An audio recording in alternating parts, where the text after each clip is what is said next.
I realized there are unique, outrageous acts of love that can be committed by me and me alone, and that is the unique purpose, obligation, joy, and responsibility. It's my ability to respond to reality. That's my outrageous act of love. A planetary awakening in love through a unique self-symphony. What a privilege it is to be part of this global community.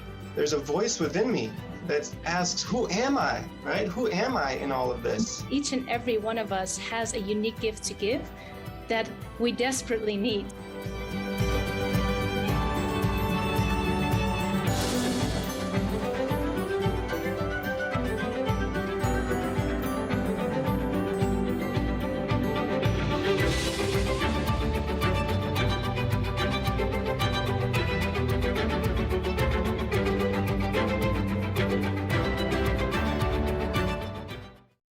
Welcome to the heart of the revolution, everyone. It is with deep joy that we are together today in one mountain, many paths. Our mission is what Barbara Marx Hubbard and Dr. Marc Gafni call a planetary awakening in love through unique self-symphonies. We are activating a new humanity and we are awakening as a new species, Homo Amor, the fulfillment of Homo sapiens. As a church, a synagogue, a mosque, a temple, a zendo, no one is excluded, everyone is included, and we come together to attune to the evolutionary impulse awakening within us. Welcome home, everyone.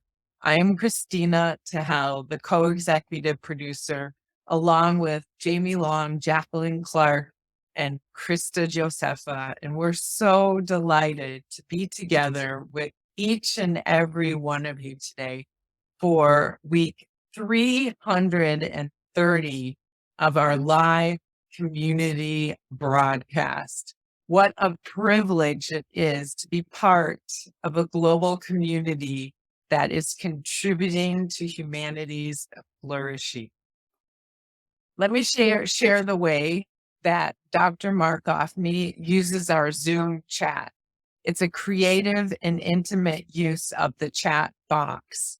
After we say hello and share where we are from, we use the chat for following the Dharmic conversation, perhaps adding a few words, always in symphony, resonating the Dharma. Do check that your Zoom chat settings say everyone so that we can all hear from you. Our beloved Jacqueline Clark is looking for someone to partner with her in creating beautiful Word documents. Knowledge of MS Word and formatting is essential. Her email is in the chat box now. Today, we want to celebrate the dedication and hard work of both Margie Torres and Benjamin Swarthauer, who are both deep inside our evolutionary sense-making projects for the Great Library. Benjamin and Margie, thank you for your effort and your love. We so deeply appreciate you. Our mystery school in Europe happens August 21st through the 25th. Save the date. At Eros Mystery School, we dive into living as outrageous lovers, living from our unique selves, contributing to a better world, and evolving the source code of consciousness and culture. Prepare for a radical shift. Change your life, change our world. Early bird tickets are available now. Yesterday, 17 of us met to study and practice Eros.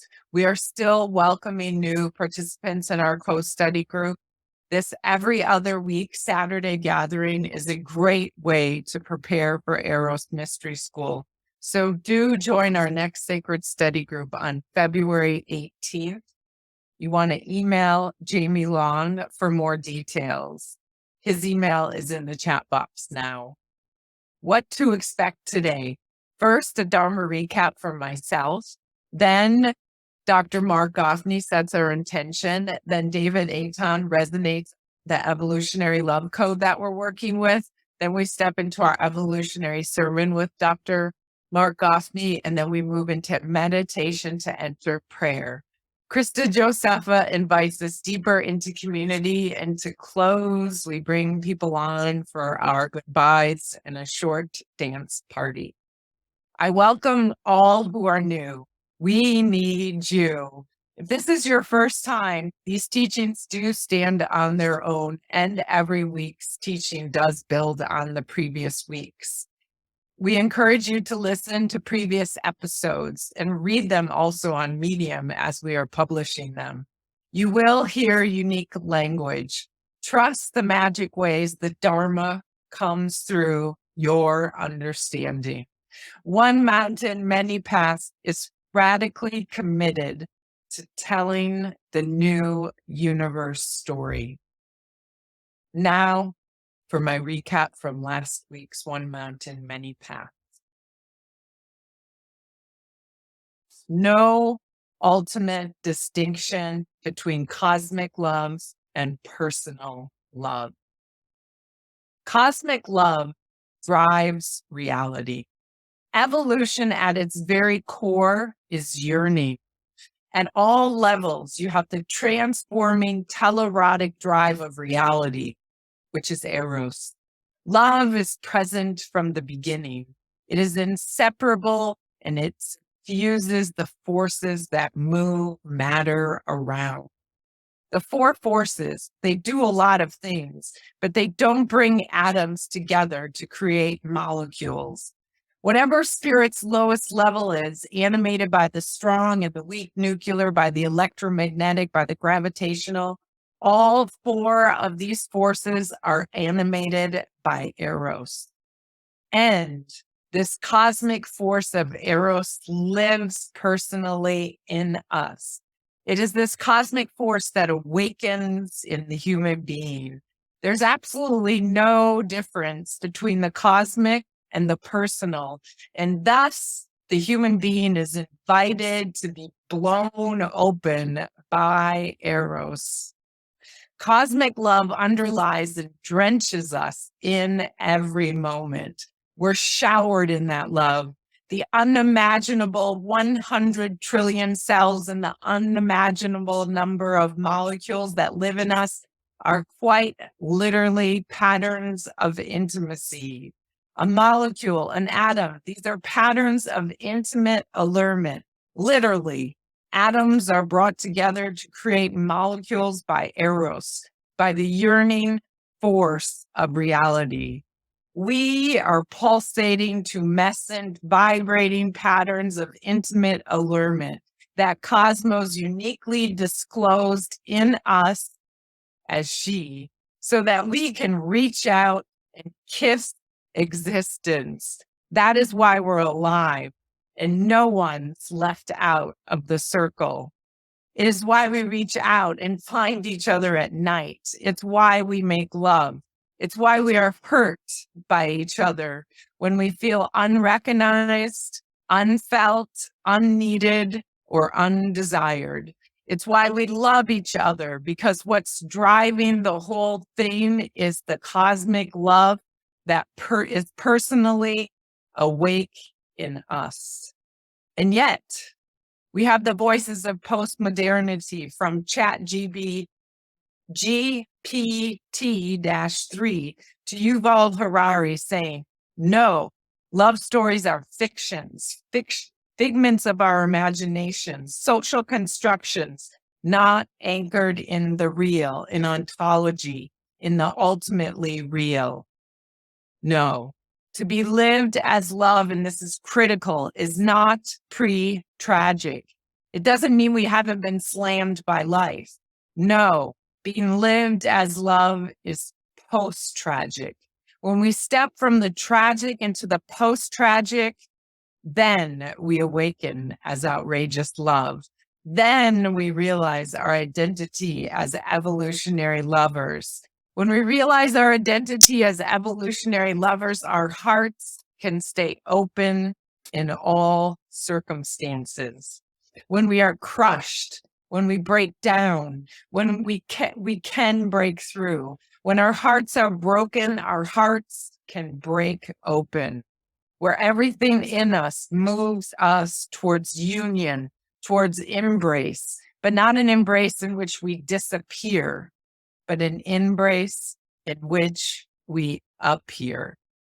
It's the embrace in which we disappear in order to appear as our unique, evolutionary, gorgeous, stunning self, as Homo Amor. That's the heart of this revolution. The reality of a world in which every human being is Homo Amor and every human being is lived as love. Now I invite us to more deeply enter into the holy and sacred spaces of one mountain, many paths. And I turn my word to you, Dr. Marc Gafni. Thank you so much, right, Kristina? To hell. That was beautiful. It was a beautiful Dharma recapitulation, and you're beautiful. And Krista Josepha, thank you so much for bringing us into this space. And it is so insanely good to be with everyone. I just want to check in on a location for a second. I'm speaking to you from Vermont. I think many of you know that we moved to Vermont, and the center created its study center. The center created its study center in Vermont, in a little great town. We got an old Victorian and are converting it. The entire first floor is covered with, thousands of books. And we wanted a place in which people could come, fellows in the think tank, board members, people who are taking huge segments of the revolution and standing, and we can meet and gather. And in some sense, getting a physical home itself was a revolutionary act, because the wise money is it's all going virtual.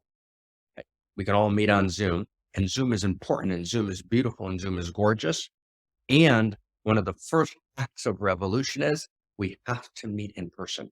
We have to also be in embodied face-to-face. Zoom is gorgeous. Zoom is holy. We can touch subtlety and texture and love and depth.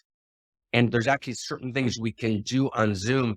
And it's the beauty of technology, right? Which we can't do in any other way.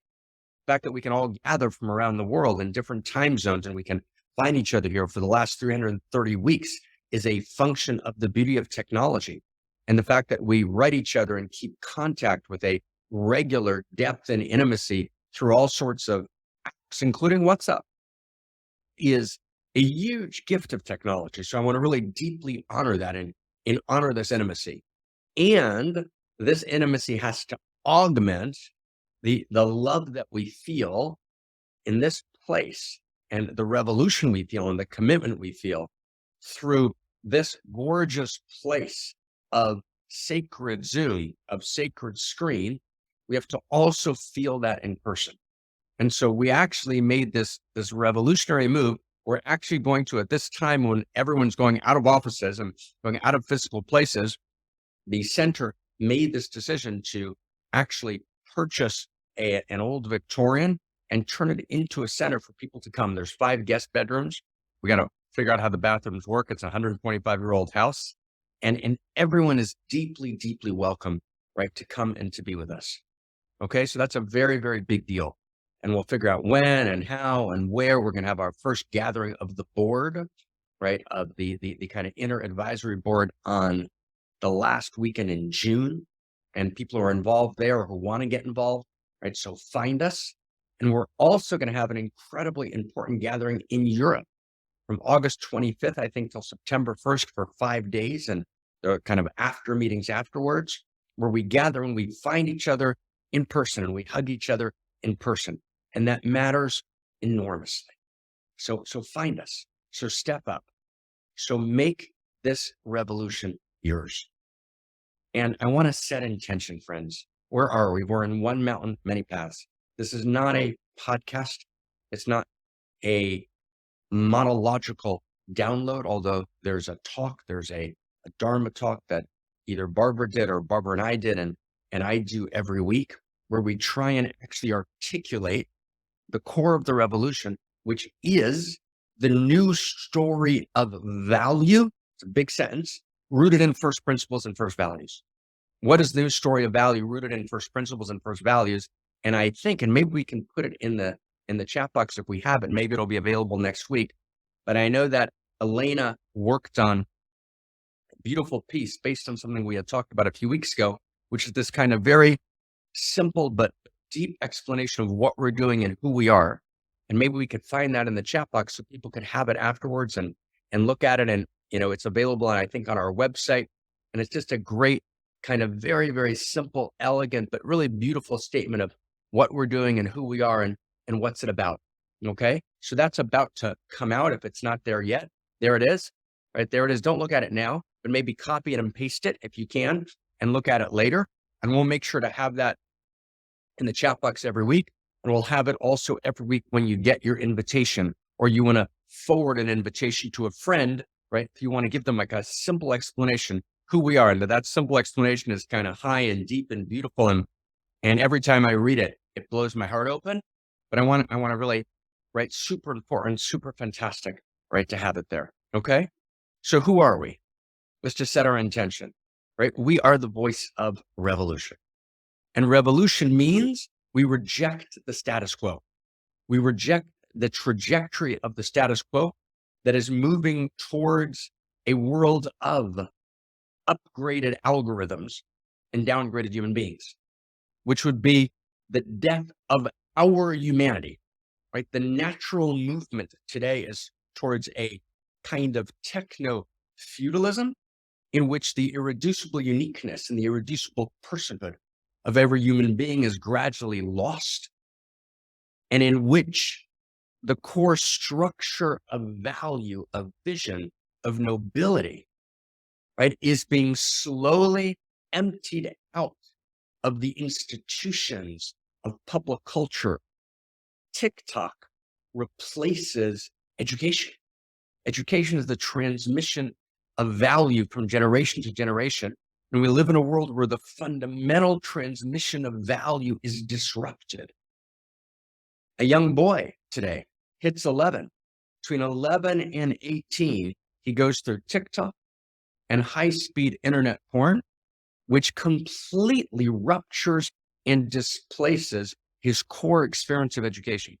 At the same time, the teachers in the schools that he's learning have been educated in a postmodern context in which their assumption is that value itself is not real.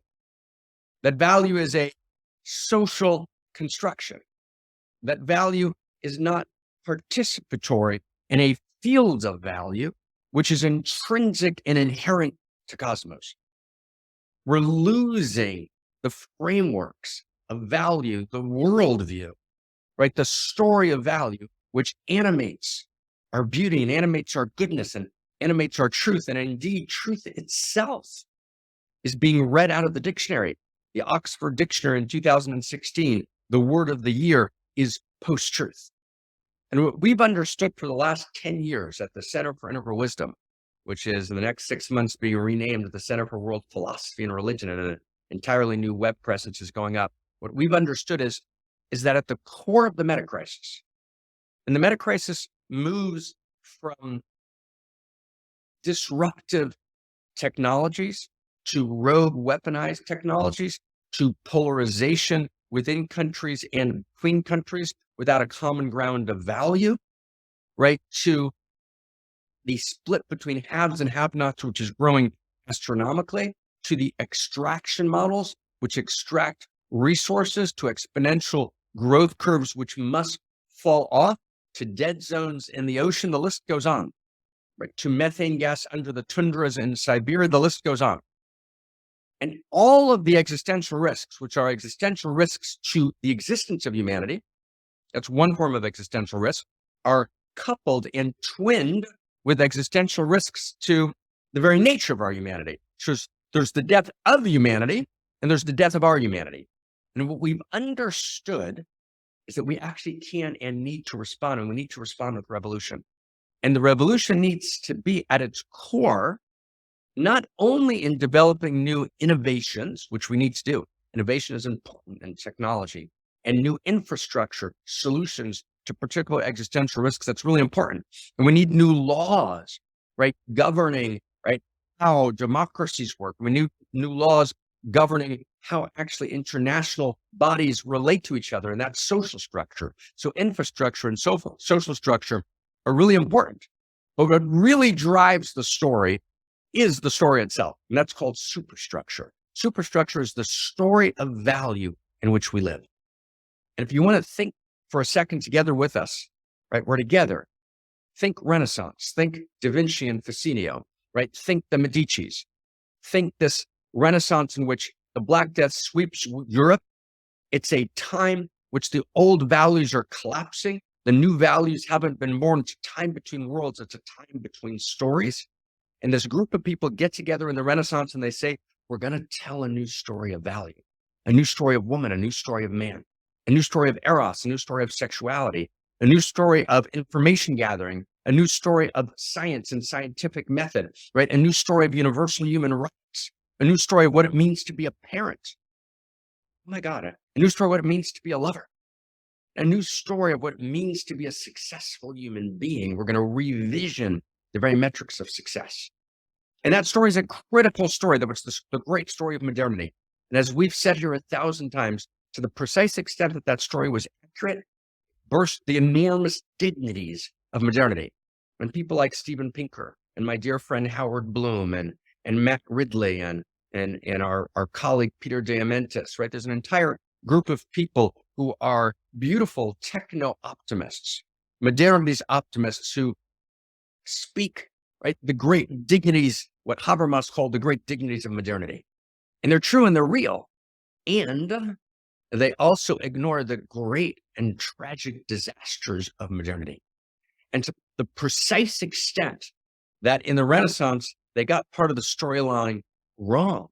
The plot lines, they missed key dimensions to the plot lines. They actually introduced into the world new forms of win-lose metrics, new forms of technology, which then exponentialized, right, and created the horrific disasters of modernity, because as exterior technologies grew, interior technologies ground to a standstill. We lost access to the intrinsic value of human personhood. We lost access to the irreducible, infinite dignity of human uniqueness. We lost access to those we couldn't see who were split off and dissociated from our view. So we live in a world in which a couple of billion people don't have access to drinking water. What could that possibly mean? We live in a world in which in, let's say, one democracy, let's take the United States, there's tens of millions of people who can get cancer, and they get cancer because a win-lose metrics system of economy without any regulation that's appropriate regulation, right, sells them products that are utterly horrific to them. So they don't have good nutrition, they don't have good nourishment, right? They develop, right, as a result of a kind of culture of death, right, terrible sickness, and then they don't have insurance, right, to be able to afford care. What does that mean, right? When only one sector of society can actually afford care, what does it mean when we have a culture of death that generates disease? We need to actually create a new world. We need to create a new world in which no one's left out. We need to create a new world in which the eros of reality itself that lives in us becomes the new source code, but we can't do it just by making proclamations. We can't do it just by making declarations. And my beautiful evolutionary partner, Barbara Marx Hubbard, and I talk about this all the time. The last 5 years of her life, 5 times a day. We can't just declare things. So I want to just share with you, if you're new, and this is crazy exciting, and if you're old or new, and crazy exciting for me, we made this huge decision. I want to just literally invite everyone to participate. We made this big decision. We said we're going to make the Da Vinci move. That's audacious, maybe arrogant, but we hope it's audacious. And it's also madly humble, because we know we can only make it if spirit and she and Eros and her creativity are moving through us. We said we're going to go inside. We're going to stay away from too much public podcasting and stay away from the public stage. And the public stage is important. I spend a lot of my life on it and has great value, but we said, this is not the moment. There's too much noise and too little signal. We want to go deep inside and actually cultivate signal. And by signal, we said, we want to go inside. Now stay close, friends. This is like so insanely exciting. I can't even begin to tell you. And we said, we want to go inside and we want to weave together, read all the information we can in the sciences, in the social sciences, from the traditional wisdom streams, from the modern wisdom streams, from the postmodern wisdom streams, because they all have something enormously important to say. We want to weave them together into a new story of value. So we want to create a new intimacy between these different parts of gnosis, weave them together into a new story of value in which we could actually literally tell a new story about what it means to be a human being, a new story of what it means to be humanity, a new story of what it means to be a beloved, but not based on a declaration, but based on the best intertextual weaving of all the information we have available. And we said we're going to make two major moves. One is we're going to try and identify what are the first principles and first values of Cosmos and create equations for each one of them. And then write two major books on value, on how we access value, what's a new theory of value that responds to all the academic challenges to value, which becomes the ground of a new society. And when you look at techno-feudalism and you look at the techplex and you look at the World Economic Forum, right, who are ostensibly trying to do good things, but what they're assuming is there's no real ground of value. There is no intrinsic value to personhood. There is no intrinsic value to irreducible human uniqueness. There is no, the assumption of the World Economic Forum is largely that there's no choice. There's no free will, right? The basic position of people like, let's say, Harari, who's a good parrot of the World Economic Forum or of that position. I don't mean parrot in a disparaging way. Yuval's, I'm sure, a lovely guy, but I mean, he goes that position as it exists is that free will is an illusion. So freedom doesn't matter and choice doesn't matter. None of that matters. So once that's true, so then you start creating a very, very dystopian reality. So in order to respond to that, we need to articulate the most compelling integrated scientific vision, interior science and exterior science of reality. And we've been formulating equations, an intimacy equation, an Eros equation, right? And we've been working on this for about 4 or 5 years, this piece. And I want to share something with you just insanely exciting. I sat with Zach Stein, who's deep. He's the co-president of the center and a deep interlocutor and colleague in this process. We took off 3 days this week that we've been trying to do for 6 months. And we brought all the equations together and we sat, many, many, many hours and we formalized all of the equations. We've now formalized 18 value equations. Oh my God. And it's exactly Sage, right, who just wrote in the chat box, she wrote E equals MC squared. That's exactly right. It's something like E equals MC squared in the interior sciences. And I hope that by the board meeting this summer, the end of June, last weekend in June, right? And if someone wants to kind of become a volunteer and kind of step in and come and participate, so find us. Okay, find us. You can write to Krista or to Kristina, right? And find us and say, wow, I want to step in. I'd like to join you at the end of June because I'd like to really contribute in 1,000 different ways. So let's just find this. It's so deep. We actually articulated 18 formalized equations. So that's one. Now stay with this. Okay. You ready for some kind of craziness for a second? Here's craziness. Then, right, about 4 or 5 years ago, we articulated the beginning of what we call tenets of intimacy. In other words, we live in an intimate universe. And what are the tenets of intimacy that govern this intimate universe? And Jamie, you and I have been studying those in Holy of Holies. And Topher, you and I have been studying those. And Kristina, we've been looking at these tenets of intimacy. And we're now working on, over the next 1.5 to 2 years, working on essentially an essay on each of the tenets of intimacy and then an essay on each of the values. Now, there's no way, for example, I can do all that work. It can't be done. We're working on multiple vectors. There's 5 sets of books being worked on in the Great Library. And we desperately, but in the most beautiful sense of the word desperate, meaning in a holy desperation, the desperation of the lover and who wants to make love to reality, the desperation of the erotic mystic who wants to evolve the source code, And we want to do this in a unique self symphony. So if you feel called to step in, because you want to do research on these value principles and you want to hear about them and do real research on, or you want to work on editing and the evolutionary sense making, or you want to work on the tenets of intimacy, step in. If you want to work on the mystery school, which is so important this summer where we come together, step in. And that is where it happens. That is where it happens. I want to just, give you an example. My beautiful young student and friend, Benjamin Elisha, right, created this, together with his family, created this, and he self-created a 1-year fellowship to step in and do a particular piece of work and to kind of blow it away. And he's every day, right, editing and creating and artisticing and weaving pieces together. That's just one person. There's actually an entire community of us who are working together. We're not a guru system. There's no guru here. I want to make that really clear. I'm a teacher. I teach, but no gurus. We're the guru together. We are not one unique self. We're a unique self symphony, right? And in this unique self symphony, we exchange, we study. We each have a different instrument to play in the symphony. The authority rests in the Dharma itself, in the first principles and first values itself.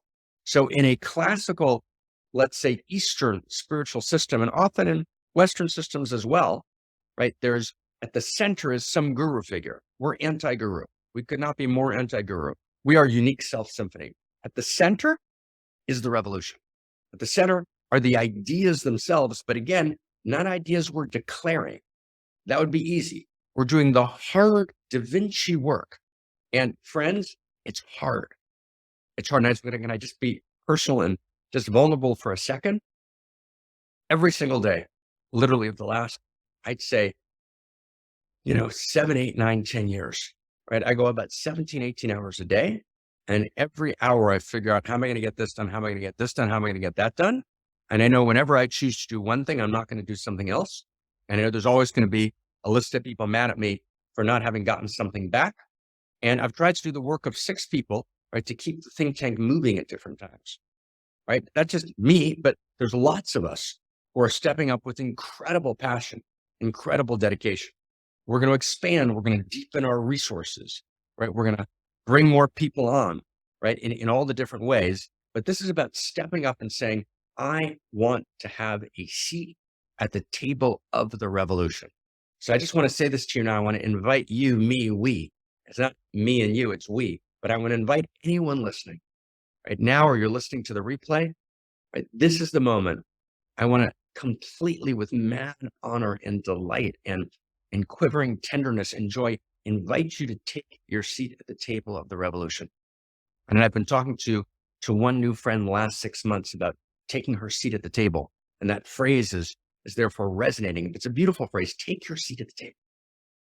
Take your seat at the table. And if you're willing to do that, your entire life will change. Not only will your entire life change, not only will you be filled with a sense of immeasurable joy and an unimaginable purpose, because it's the purpose, right, that comes from, and the joy and the pleasure that comes from power, but beautiful, holy power, right? Meaning the power to actually impact and change the source code and affect 1 billion people.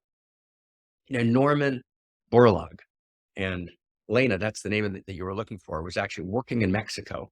He's considered the father of the Green Revolution. He won a Nobel Prize for his work. And they say that he saved 1 billion lives through developing new modalities of agriculture that essentially averted an entire set of predictions by Paul Ehrlich and others of mass starvation. These predictions that came out of the Club of Rome that were actually quite important.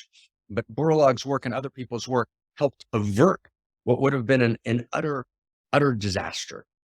Now, there are much, much more serious existential risks on the horizon. In order to respond to them, we need to not only engage, as I said earlier, infrastructure, we need to create a different kind of food and a different kind of nourishment. We need to create the nourishment, the food, the delight of living in a field of value, of living in a story of value, and of knowing that my story is chapter and verse in this larger story. That's what it's about. That's our intention. And if we can do that, just like 1,000 years ago, people said it was impossible to change governance, And they laughed at people talking like I'm talking now. And they said, it's never going to change. And he's naive and a dreamer and Pollyannish and starry-eyed and Don Quixote and tilting at windmills. That's what they said to anyone who talked about a new form of governance 500 and really 1,000 years ago. And even in the Renaissance, they didn't really believe it would really change, but it did. But it did change. And as it changed, we introduced the emergence of the feminine and universal human rights and all the dignities of modernity. But we also generated the disasters, as we said earlier. And now it's a new moment. And in this moment, as we're poised between utopia and dystopia, as we're poised between worlds, as we're poised between unimaginable beauty and outrageous pain, we're poised between outrageous beauty and outrageous pain. The invitation is take your seat at the table of the revolution. That is what One Mountain is. It's not a podcast we're building, right? It's a community of outrageous love, but it's a community of mad activism. It's a community that actually says we are going to take the responsibility to evolve the source code of culture and consciousness. And you think it's happening at the universities. It's not, friends. I went to Oxford. I did my doctorate there. My co-president, Zach, went and did his doctorate at Harvard. And we left there. The reason we left, we didn't stay there, is because it's not happening there. It's because the university has become lost, completely lost. There's enormous detail on this.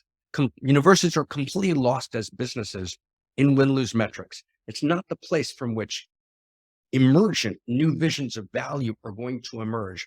They're going to emerge from the periphery of society, the periphery, from the edges, right? We're on the periphery. And in the periphery, we've got to get strong and love each other and actually develop, right, a subculture of outrageous love, a subculture of value, a subculture of Eros, right? A subculture that lives in a new story of value. We have to actually be the crossing. We have to actually cross the other side. We have to be Homo Amor. We have to move from Homo sapien to Homo Amor. We've got to be the new human and the new humanity.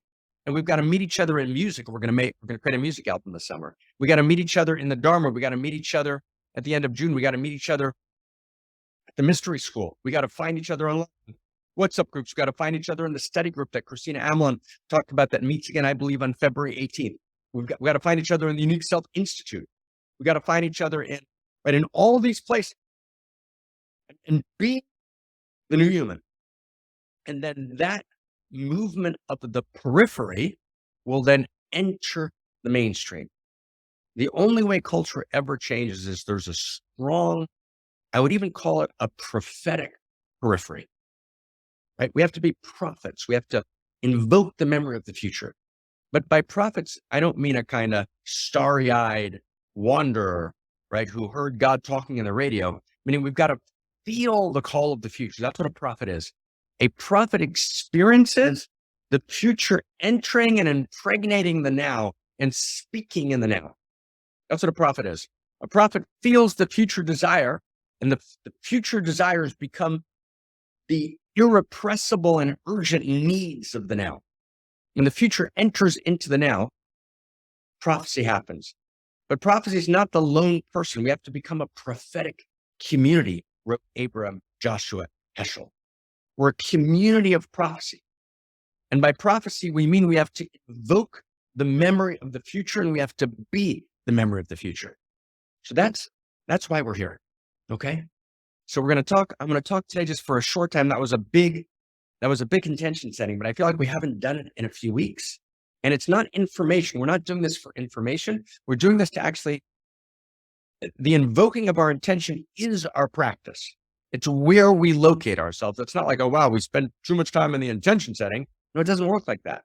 As we come together to actually find this consciousness, we come together to actually be Homo Amor, right? To actually transform from skin encapsulated egos, right, to evolutionary unique selves that are omni-considerate for the sake of the whole, that are poised between utopia and dystopia. We realize it literally depends on us, and our next set of moves can actually tilt the very excess of all the vectors of future humanity. And actually, the work we do can actually potentially assure that there will be a future, that there will be a humanity.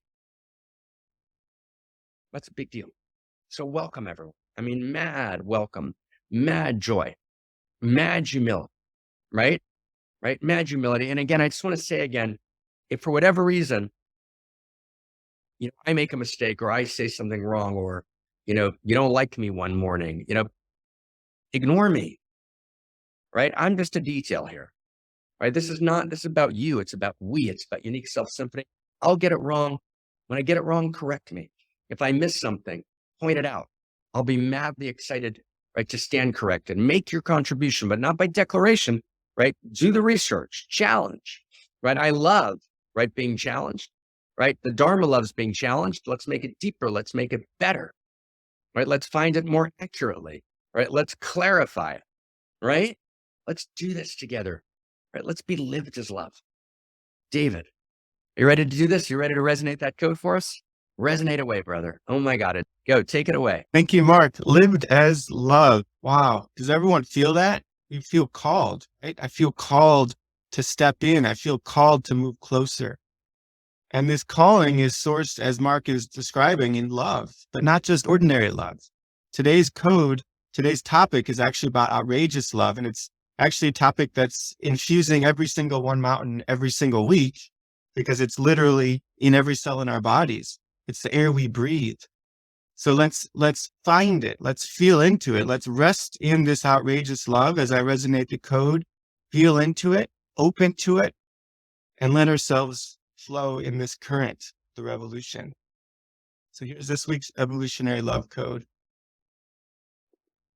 Reality is lined with love. The inside of reality is love intelligence.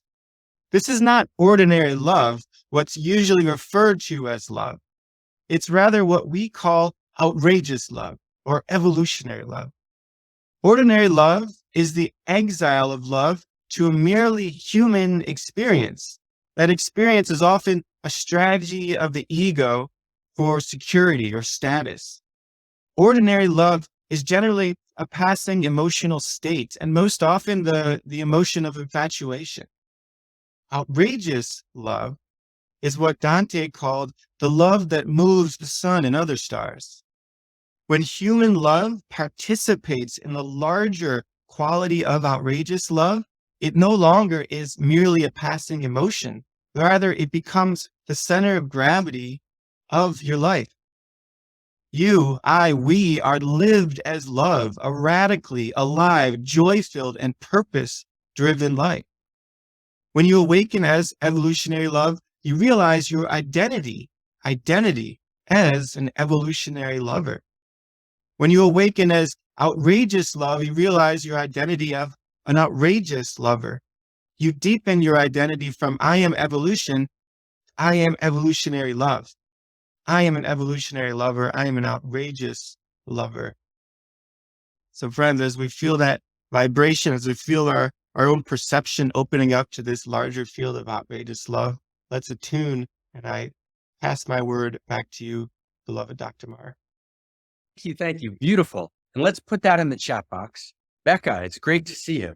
I hope you're going to come be with us at the end of June, Becca, right? So let's take a look at this, right? Fantastic. Let's take a look. Here we go. Are we ready? Okay, so let's do this. Let's do this. Are we ready to do this? Can we have a drum roll?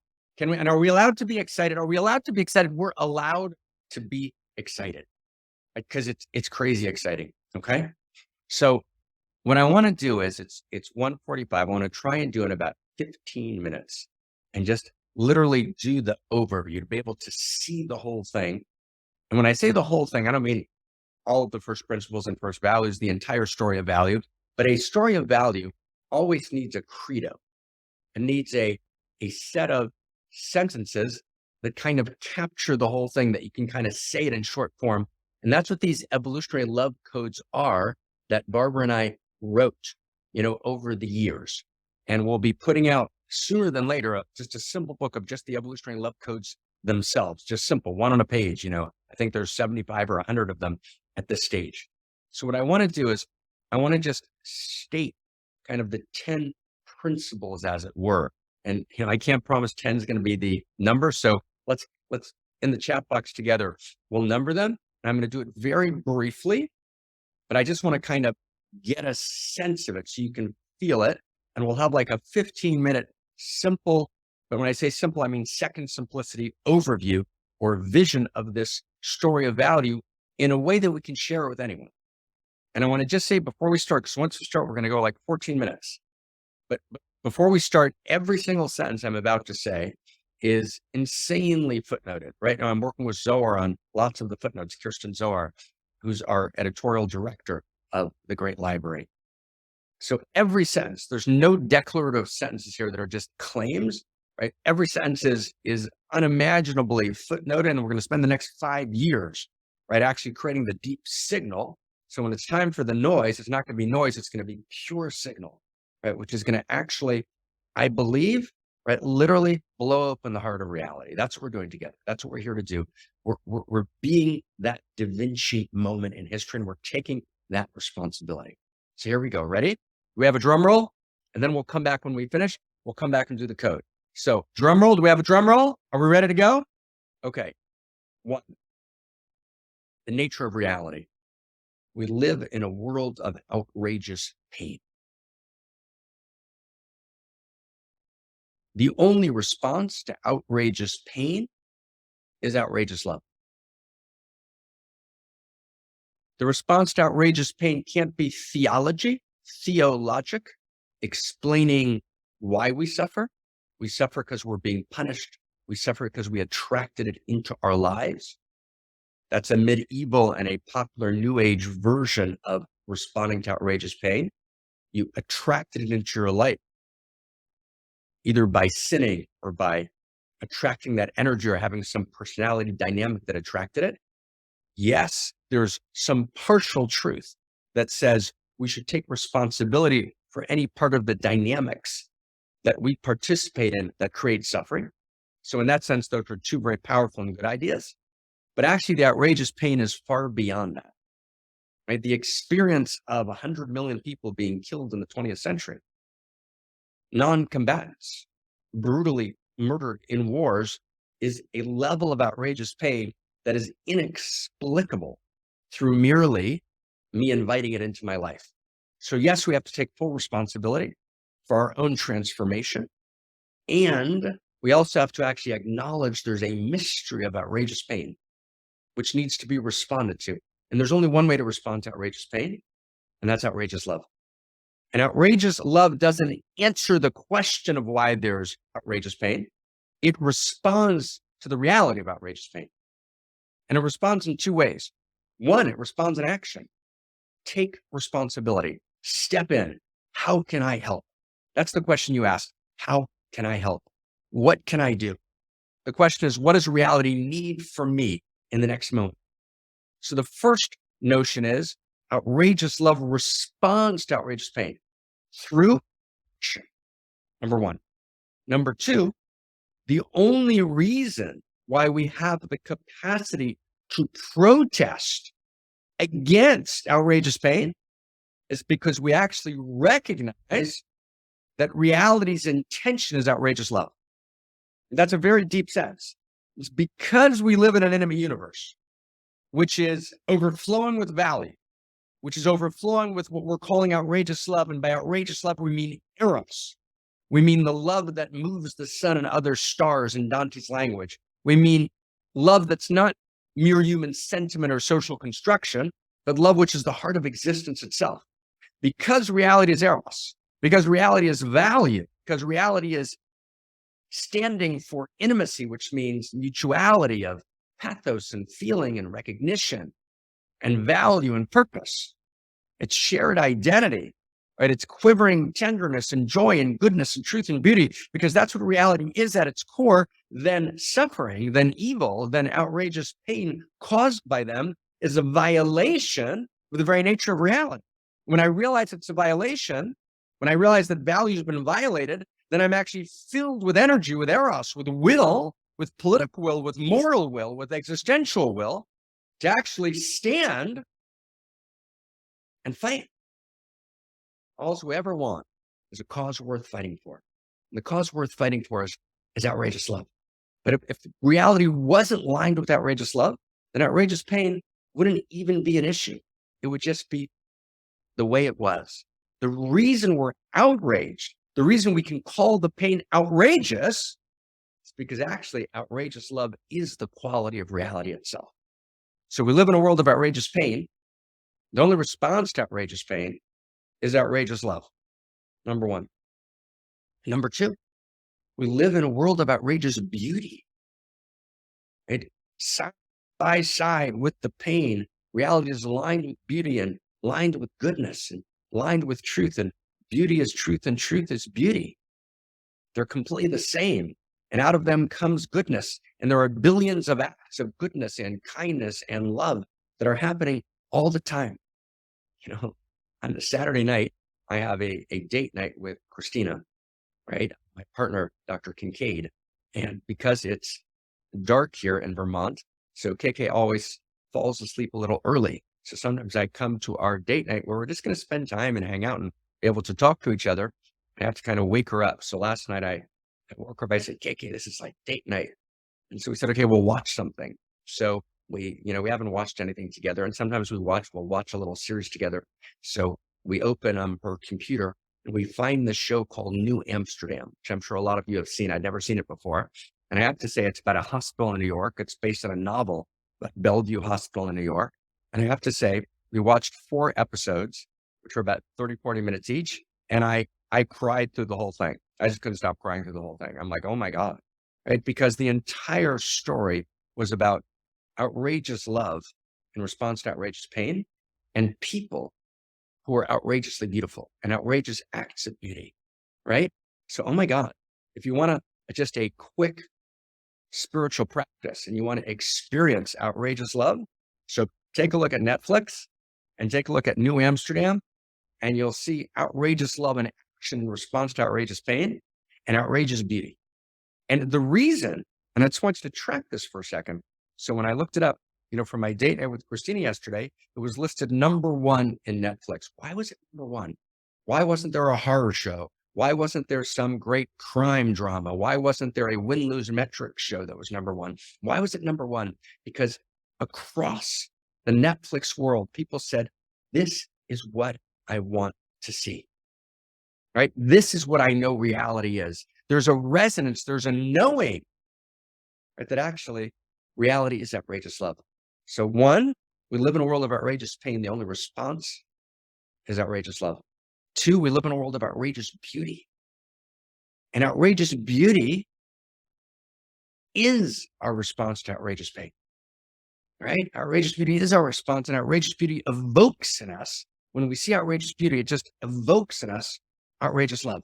So as you look at the utter beauty of nature or the utter beauty of doctors in New Amsterdam and all of the billions of acts of kindness in real life, and you see people, right, performing their lives with outrageous beauty, you're just blown open and you want to respond with outrageous love, because that is the knowingness of reality's value that lives inside of you. The mysteries are within us. So that's 2. 3, what does that mean? So what it means is, stay close, everyone.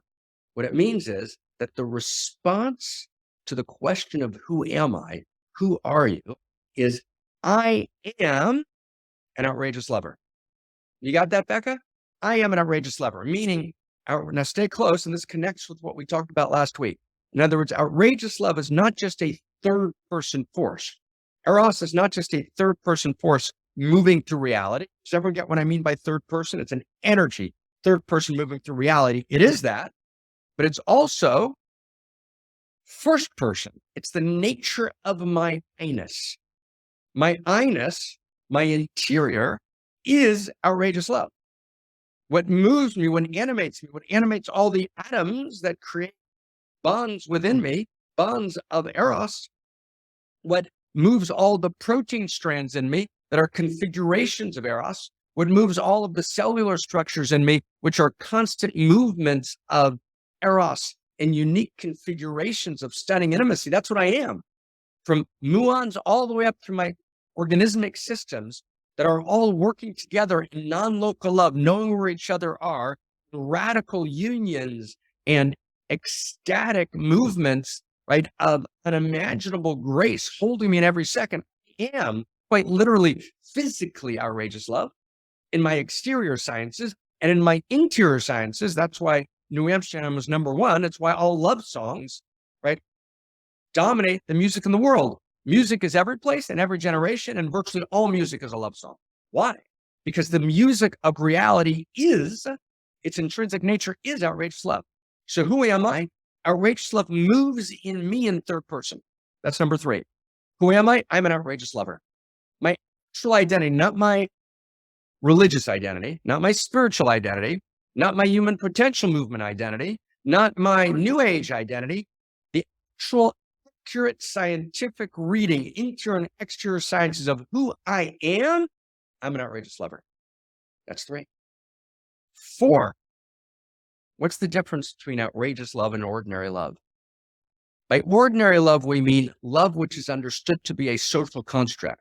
You ask GPT-3, right, the new chat box, and we're going to do next week an entire One Mountain on what this new AI moment is. We're going to actually ask it some questions in the public space and see what happens. But if you ask GPT-3, this new chat box program, is love real? It's not going to say yes. Love is a social construct.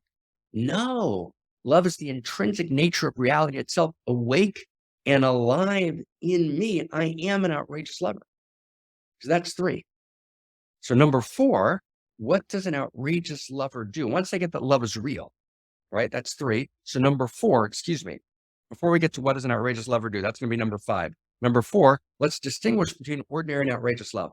So ordinary love is the love that's talked about in GPT-3, right? In that, AI new chat box program, love which is understood differently by everyone and in every generation, doesn't really have any common meaning. It's what you decide that it is at any particular time. It's a social construct. It's a fiction. It's a lovely emotion, but it's ultimately not intrinsic to reality, right? It doesn't bind you, right? It's a particular social construct at a particular moment in time that's always changing in the sense that you make up what it is in every generation. No, that's not true. Love evolves. That's true. But love actually is not merely ordinary love, which is this social construct strategy of the ego to get particular kinds of comfort in a particular generation. It may express that way in particular generations, but underneath all of that, there's the outrageous love, which is the heart of existence itself. Right? Outrageous love means it's not ordinary love. It's the Eros that is the very plot line of reality itself, from muons all the way up the evolutionary chain. All the way up the evolutionary chain, the entire thing is driven by self-organizing systems that are animated by Eros, and all of those live between us in second person, and they live in me in first person. So that's 4. 4 is the distinction between ordinary love and outrageous love. 5. So now, what does an outrageous lover do? What does an outrageous lover do? So first, the outrageous lover keeps every boundary that should be kept and breaks every boundary that should be broken. So outrageous love is not licensed to break inappropriate boundaries. The outrageous lover keeps every boundary that should be kept, but breaks every boundary of smallness and of contraction and of inappropriate constricting convention and of banality and of mediocrity, and calls us to our most gorgeous, to our most beauty, to our deepest wonder, our most radical amazement. So an outrageous lover keeps every boundary that should be kept and breaks every boundary that should be broken. Okay, but what does an outrageous lover do after that? What does it mean to break every boundary that should be broken? What does an outrageous lover do? So an outrageous lover, and this is number 5, an outrageous lover is outrageous. An outrageous lover has to be outrageous, meaning to be outrageous is to break the convention of the pallid and insipid normal of autopilot, of unconscious, of automatic, of reflexive, and actually be outrageous to actually commit outrageous acts of love. The outrageous lover commits outrageous acts of love. I want to say it again because we get this. This is the core of one man. This is the core of the outrageous lover commits outrageous acts of love. Number 6, which outrageous acts of love does the outrageous lover commit? Which ones? There's so much to be done. So the outrageous lover commits the outrageous acts of love that are a function of his or her unique self. There's something that is irreducibly unique that lives in you, as you, and through you, It's your unique gift. It's your unique capacity. The outrageous lover commits the outrageous acts of love that can be done in that particular way, with that particular quality, with that particular taste, with that particular cast, with that particular sense of intimate engagement that can be done by you and you alone, and no one that ever was, is, or will be except you. That's number 6.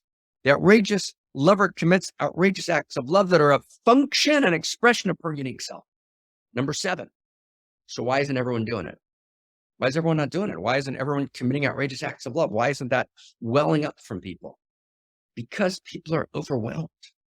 Because it seems so big. Because the world seems to be and is a kind of hyper object, which is so inordinately complicated. And it seems so impossible to impact. And the pain seems so overwhelming. And the news structure, which itself is a win-lose metrics based on clickbait, amplifies, right, all that happens that's tragic and skips the billions of things that are happening that are gorgeous every day. And so we actually have this experience of this deluge of pain, and we numb.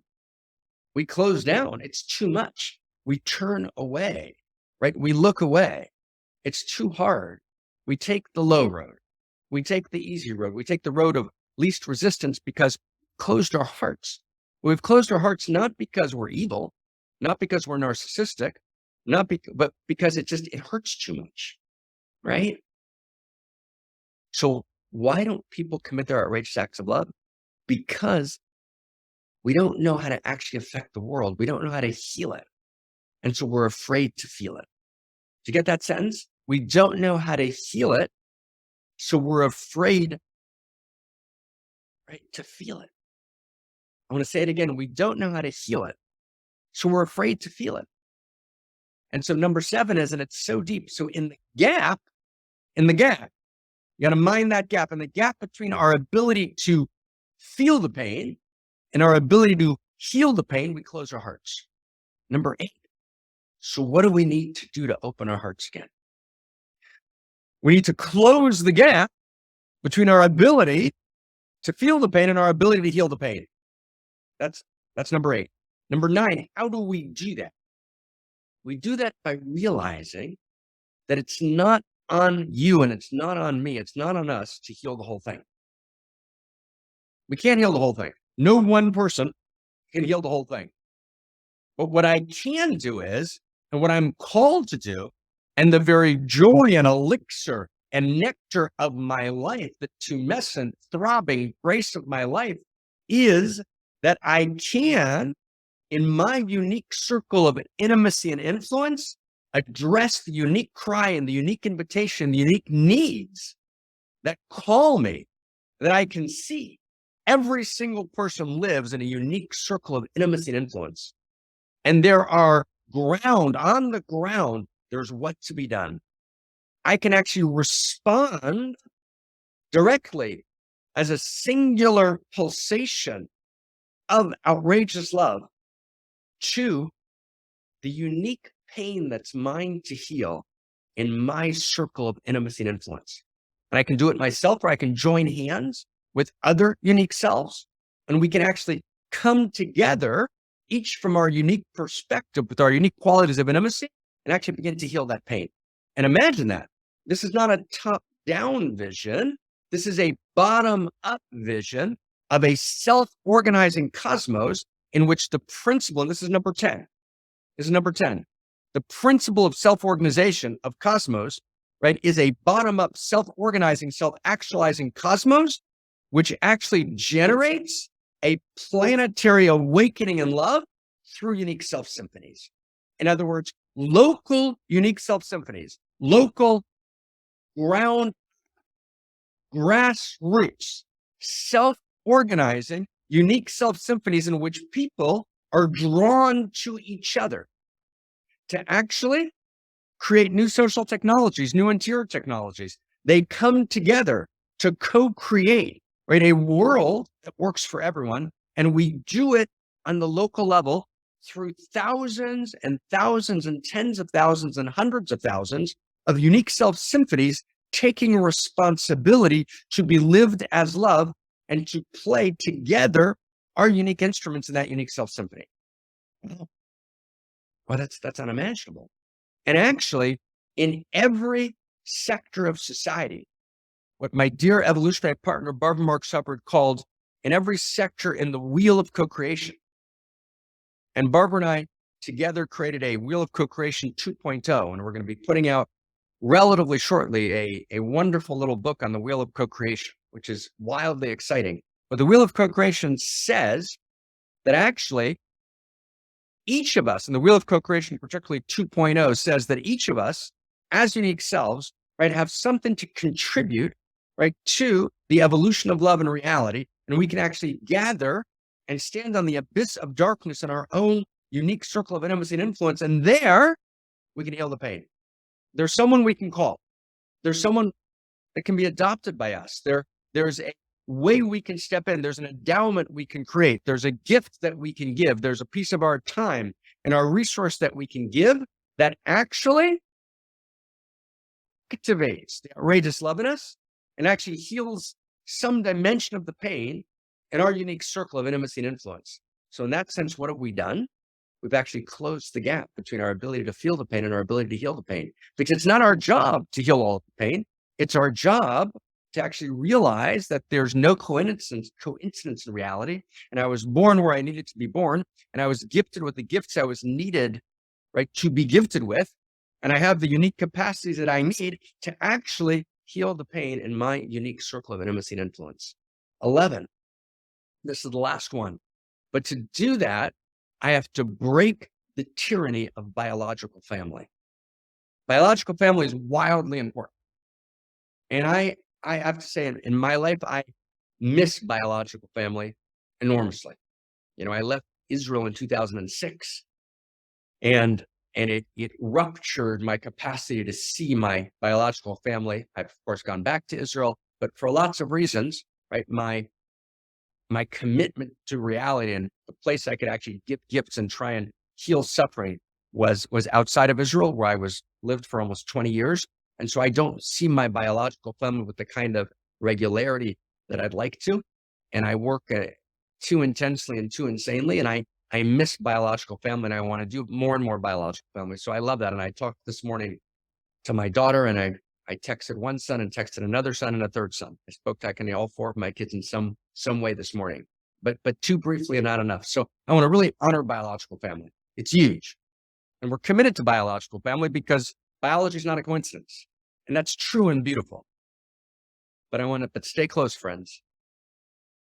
Evolutionary family, evolutionary love family, outrageous love family is easily as important, and in many ways exponentially more important than biological family.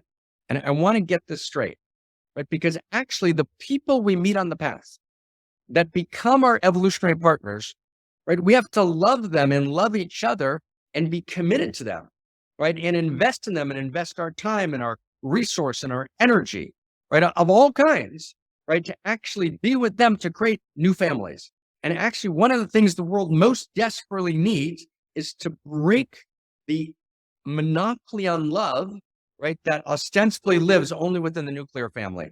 We need evolutionary families, and we need to take our evolutionary families seriously. And we need to find them. And every day, just personally in my practice, I reach out, right, to members of my evolutionary family. And we send love notes to each other, right, just like we do to our biological family. Hey, I love you. Hey, I love you, man. Right? We're together in this. Right? We take each other seriously in order to actually create a planetary awakening in love. As outrageous lovers, outrageous love has to break the boundary of nuclear family, which is essentially egocentric. Egocentric is me and my family. That's important, critical. Ethnocentric, me and my country, still too small. World-centric. We're bands of outrageous lovers all over the world, and we love each other. And cosmocentric, right? Ultimately, we include even beyond, before the human world and beyond the human world. But let's stick with the human world right now. Let's actually know who's in my evolutionary family and include more people, and just the right amount, and give them time and give them attention and give them love and take it seriously. You're not alone. You're not alone. Whatever your biological situation or family context, and take that seriously and honor that, right? Also, you have to form and find your evolutionary family, the people that walk with you on the path, the people that you cause them to grow and they cause you to grow. Oh my God, right? So let's take a look at this, okay? Let's read the code. Here we go. Let's read the last code, okay? I'm going to read it one last time. And this is our code. And let's feel this and let's be this and let's do this like we never have before. Let's see if we can find the code in the chat box, okay? And let's read it together if we can. And this week's evolutionary love code. Reality is lined with love. The inside of reality is love intelligence. This is not ordinary love, what's usually referred to as love. It's rather what we call outrageous love or evolutionary love. Ordinary love is the exile of love to a merely human experience. That experience is often a strategy of the ego for security or status. Ordinary love is generally a passing emotional state and most often the emotion of infatuation, the first level of falling in love. But outrageous love is what Dante called the love that moves the sun and other stars, the heart of existence itself. And when human beings participate, when human love participates, when our human love, which seems to be ordinary, participates in the larger quality of outrageous love, then it's no longer a passing emotion. It becomes the center of gravity of our life. We become lived as love. We become radically alive, joy-filled. We live a purpose-driven and feeling-driven life. When you and I, when we awaken as outrageous love, as evolutionary love, we realize our identity as outrageous lovers, as evolutionary lovers. It's actually who we are. When you awaken as outrageous love, you realize your identity as an outrageous lover. You deepen your identity from I am evolution to I'm evolutionary. I'm a unique configuration of evolutionary love. I am reality's outrageous love awake and alive in me. Oh my God. Thank you madly much. Let's outrageously love each other. Let's be lived as love. That's the heartthrob of the revolution. And these 11 steps, right? Massive footnotes, but these 11 steps, they're clear. They're the center. They're the heart of the whole thing. Krista, thank you so much. Ciao. Wow. Thank you so much, Dr. Marc Gafni. Thank you all for being here. I'm here every week to invite us, and we invite each other to commit outrageous acts of love. And of course, one very clear way that I think all of our unique selves are called to do that is by becoming a member of this awesome revolution and really becoming a partner and say, this matters to me, I want to support this. One way of doing that is by signing up for a monthly contribution. And I just want to show you how you can do that. And while we move to show you our website, I'm also going to show you many other beautiful gifts that you can find here on our website. So first of all, I know there are many new people here this week that came through different channels. So make sure that you go to onemountainmanypaths.org and you sign up here. And that way you will receive the replay every Tuesday in your inbox. We also make every Friday an edited transcript. We send it out so you can read slowly this beautiful teaching in your own pace. We post those on our Medium publication of Office for the Future. So here you can see every episode. You can read here in your own pace, and we also send those out in emails. So then if you go here to partnership, this is where you can sign up to be a member and to make your contribution. You can, of course, make a one-time donation here. That's very much appreciated. But please, if you can, make a monthly contribution. That really helps build this revolution together. And as a member, you will get access to these 9 beautiful in-depth courses. And all of these courses are recorded at the Outrageous Love Festival happening every summer in Europe. So that's 7 full days. Most of them are 7 full days of recordings of this awesome, beautiful Dharma. Now, if you click here on the top of the page, Outrageous Love, this is where you can read more about committing outrageous acts of love, what it means, what is outrageous love, what do outrageous lovers do. So please do take a look here. And then here on the resources, if you scroll all the way down, you will find Outrageous Love books. And we've just published these here. And as you can read, these books are raw, unedited versions, but we just wanted to make sure that these books are available because so many people have been asking us about this Dharma. of Outrageous Love, and where can we read it? Where can we learn more about it? And also many people are talking about it, so we wanted to give you an opportunity to cite it. So these are the core books, The Radical Path of the Outrageous Lover and the Outrageous Love Manifesto, and you can just download them here totally for free. So please do that and enjoy this awesome, beautiful, beautiful Dharma. Now, I want to close by, of course, inviting all of us to join the Outrageous Love Festival, which now continues as Eros Mystery School. 5 days diving deep into this Dharma of outrageous love, of Eros, of this new story of cosmo-erotic humanism. I saw many people in the chat who already signed up, and I just can't wait to meet each other there, to hug each other there, to outrageously love each other there, and to love the world open together. So please do sign up. It's August 21st until August 25th. Thank you, thank you, thank you, thank you so much. And let's now, as we always do every week, dance it out with a little dance party. Today we're going to dance on the biggest question: how deep is your love? And as we do that, you will be invited to promote as panelists. So if you click OK, you can turn on your camera, and that way, after the song, we'll put everyone on the screen and we can all see each other and say our goodbyes. So if you're new here, please don't be shy. Turn on your camera so we can see your beautiful, lovely face, and I will see you on the other side. How deep is your love? Thank you so much. Secrets, no inhibition.